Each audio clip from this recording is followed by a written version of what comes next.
केंद्रीय मंत्रिमंडळाच्या बैठकीत खरीप पिकांसाठी एमएसपी जाहीर 2,07,000 कोटी रुपयांची तरतूद शेतकऱ्यांसाठी केंद्र सरकारची मोठी घोषणा।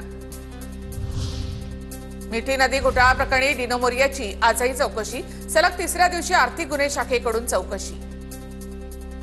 मिठी नदी घोटाळ्यामध्ये मोठे मासे नाहीत तर गाळ खाणारे डुक्कर आहेत। घोटाळ्याची व्याप्ती 100 कोटीहून जास्त, प्रसाद लाड यांचा दावा।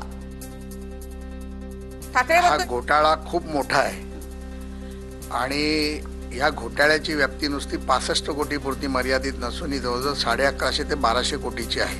आणि हे मिठी नदीतले मासे नाही आहेत, तर हे मिठी नदीतला चिखल खाणारे पीक आहेत।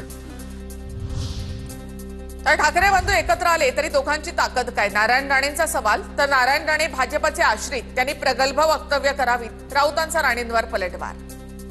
तुम्ही कोण आहात? तुम्ही भारतीय जनता पक्षाचे आश्रित आहात, लक्षात घ्या। जर तुम्ही तुमचा स्वतःचा पक्ष काढून या दंडावरच्या बेंडकुळ्या दाखवल्या असत्या तर आम्ही तुम्हाला मानलं असतं। राज ठाकरे यांचा स्वतःचा पक्ष आहे।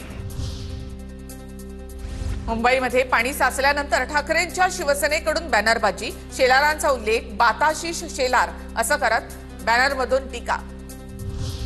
छत्रपती संभाजीनगर एन्काउंटर प्रकरणाचा सीआयडीकडून तपास सुरू। घटनास्थळावरील वादग्रस्त हॉटेल सील, अमोल खोतकर या आरोपीचा करण्यात आला होता एन्काउंटर। महाविकास आघाडीच्या काळातील बीएमसीच्या पावसाळी प्रकल्पांची श्वेतपत्रिका आणा, आशिष शेलार यांची नगरविकास विभागाकडे मागणी। पूर प्रतिबंधक प्रकल्प अपूर्णावस्थेमध्ये असल्याचा शेलार यांचा दावा। अहिल्यानगरच्या चौंडीमध्ये पुण्यश्लोक अहिल्यादेवींच्या स्मृतिस्थळ विकास आराखड्यासाठी मंजुरी। अजित पवार यांच्या नियोजन विभागाकडून 681 कोटी खर्चास मान्यता। विजय शिवतारे यांच्या कुटुंबातील जुना वाद चव्हाट्यावर।